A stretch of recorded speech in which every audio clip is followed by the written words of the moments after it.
તો સ્વામી હસવા માંડે. સ્વામી કે ગાંડો છે.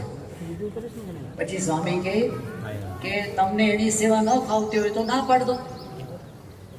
તો વાઘા ખાચરે જ્યારે વાત કરવા આવ્યો પ્રાચી ભગત ત્યારે એકદમ ગુસ્સે થઈને કીધું, તું મને કોણ સ્વામીનું સ્વરૂપ સમજાવે છે, ગેટ આઉટ, મારી પાસે ના આવીશ. તો ભગતજી મહારાજને તો કોઈ સન્માન પણ નહોતું, એને તો કોઈ અપમાન પણ નહોતું. એ તો હસતા હસતા ઘરે નીકળી ગયા. પણ એક દિવસ પસાર થયો અને વાઘા ખાચર પાછળ ગુણાતીતાન સ્વામી પાસે ગયા કે સ્વામી સેવક વગર ભાવતો નથી. ગુણાતીતાન સ્વામી કે જુઓ, આ પ્રાગજી ભગત જેવા સેવક છે ને તમને બીજા કોઈ મળશે નહીં, એટલે એને સેવામાં રાખો. અને એની વાતો તમને સજતી ન હોય તો એને બોલવા દેવો, તમારે કાને ન ધરવું. પાછા વાઘા ખાચરની સેવામાં ભગતજી મહારાજ જોડાયા. ફરી વખત પાછી ભગતજી મહારાજે વાતો કરી. ફરી વખત વાઘા ખાચર ભડક્યાય ખરા, પણ એમ કરતાં કરતાં તો જુનાગઢ આવી ગયા. હવે જુનાગઢની અંદર તો બધું વ્યવસ્થા સેટ થયેલી હતી એટલે એમાં સેવાની જાદુ. થોડા દિવસ પસાર થઈ ગયા પછી એકવાર એવું થયું કે જુનાગઢનું જે મંદિર, એ મંદિરની સામે એક વાડી હતી. તો એ વાડીની અંદર વાઘા ખાચર પોતે ગયા. ત્યાં એમણે જોયું કે મહુવાના હરિભક્તો ત્યાં કાંકરા વીણવાની સેવા કરતા હતા.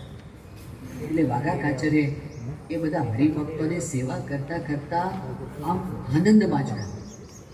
એટલે વાઘા ખાચરે પૂછ્યું કે તમે બધા સેવા કરો છો, સત્સંગ કરો છો, હું કરું છું, પણ તમને કેટલો બધો સત્સંગમાં આનંદ આવે છે, તો મને કેમ એવી મજા નથી આવતી સત્સંગમાં?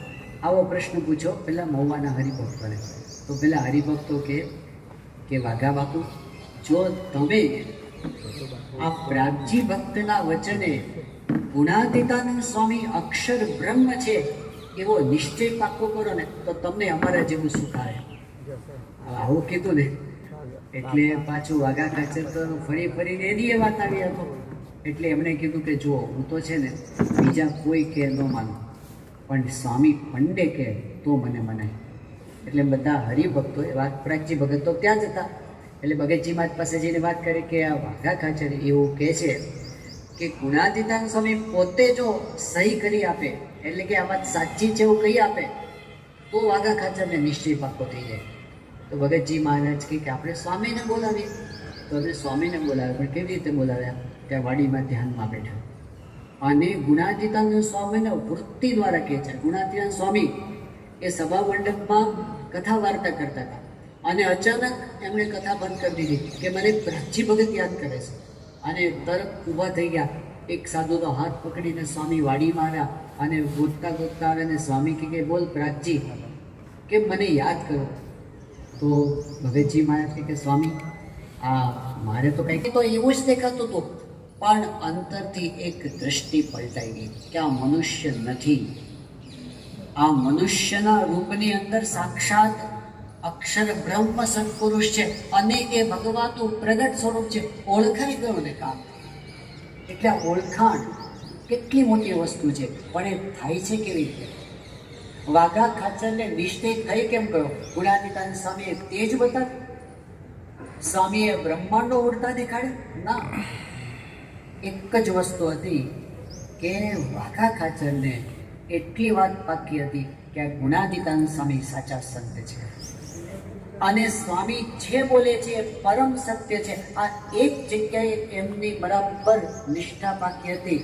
આ ચાવી ખુલી એટલે બધા નિશ્ચયના દ્વાર ખુલી ગયા. મહારાજે વચનામૃતમાં આ જ રસ્તો બતાવ્યો છે કે જે દિવસે આપણે નિષ્ઠા પાકી કરવી હશે ને એ દિવસે શું જોશે? એમના વચનમાં અતિશય વિશ્વાસ. નહીંતર શું થાય? ઉપર નીચે થયા કરે. આપણને ઘડીક મનુષ્ય ભાવ હોય, ઘડીક દિવ્ય ભાવ, ઘડીક મનુષ્ય ભાવ પરચો બતાવતો દિવ્ય ભાવ, ન બતાવતો મનુષ્ય ભાવ.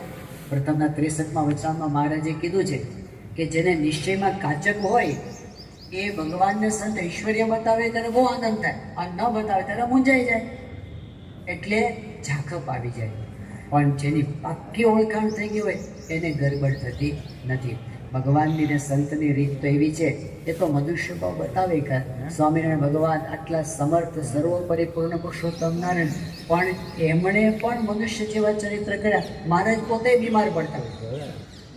શ્રીજી મહારાજે મોટા મોટા મંડવાડો ધારણ કરેલા છે, અને એવા મંદવાડ ધારણ કરે છે, આપણને થાય કે માનવને શું થઈ ગયું, તાવ આવી જાય, ઝાડા થઈ જાય, મહારાજ પથારીમાંથી બેઠા ન થઈ શકે, આવી બધી બીમારીઓ મહારાજે પોતે ગ્રહણ કરેલી છે.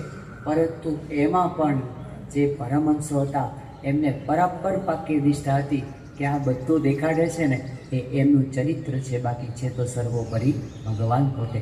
નિત્યાનંદ સ્વામીએ મહારાજને વાત કરી હતી કે મહારાજ તમે અત્યારે રાજાધિરાજ થઈને ફરો છો, લાખો લોકો તમને માને છે, પૂજે છે, ઓળખે છે, તમારી આજ્ઞા અંદર જીલે છે, પણ કદાચ એવું બને કે તમને કોઈ માનવા વાળું ના હોય, કદાચ એવું બને કે તમે પરણેલા હો, કદાચ એવું બને કે તમારે 5-7 છોકરાઓ હોય, કદાચ એવું બને કે તમે ભિખારી થઈ ગયા હો, કદાચ એવું બને કે તમે વડોદરાની બજારમાં ભીખ માગવા માટે નીકળ્યા હો અને તમારી સામે કોઈ જોવાય તૈયાર ન હોય, એવા સંજોગોમાં હું તમને જો તો પણ મને લેશ માત્ર મનમાં શંકા ન થાય કે આ સાક્ષાત પૂર્ણ પુરુષોત્તમ નારાયણ હશે કે નહીં.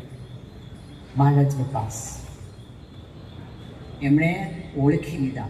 શ્રીજી મહારાજ કહે છે કે એકવાર ખબર પડી જાય આ આંબો છે, આ આંબાનું ઝાડ છે, પછી આપણને કોઈ તલવાર બતાવે કે બોલ આ આંબો નથી લીમડો છે, તો કોઈ માથાકૂટ ના કરે કે જાણ ભાઈ લીમડો છે, પણ મનમાં શું હોય છે તો આંબો જ.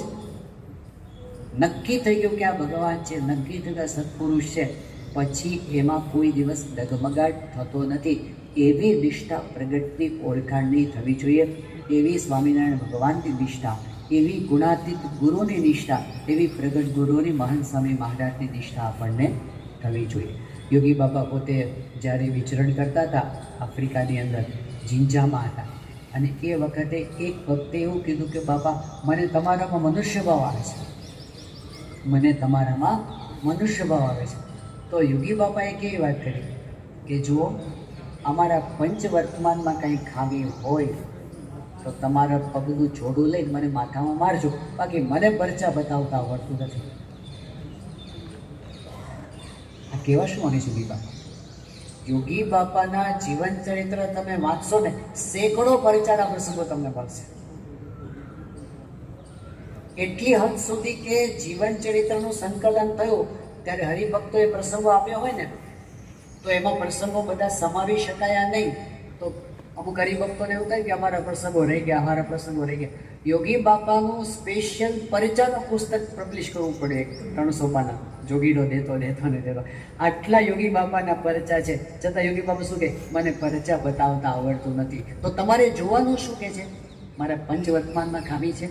બસ વચનામૃતમાં આટલું જ કીધું છે, અંત્યનું 27મું વચનામૃત કે નિષ્કામ નિર્લોભ નિસ્વાર્થ નિસ્નેહ નિર્માણ, આ પંચવર્તમાને યુક્ત જે સંત હોય એને ને ભગવાનને સાક્ષાત સંબંધ હોય, એ સંતના વચનમાં વિશ્વાસથી ભગવાનનો નિશ્ચય થાય છે. એમનું જીવન જોવાથી, બાકી ચમત્કાર બતાવે ક્યારેક નહીં બતાવે. યોગી બાપા તો કેવા મનુષ્ય ચરિત્રો કરતા આપણે જાણીએ છીએ કે સામાન્ય વ્યક્તિને પણ હોય એટલું પણ જ્ઞાન નથી એવો યોગી બાપા ચરિત્ર પોતે કરતા.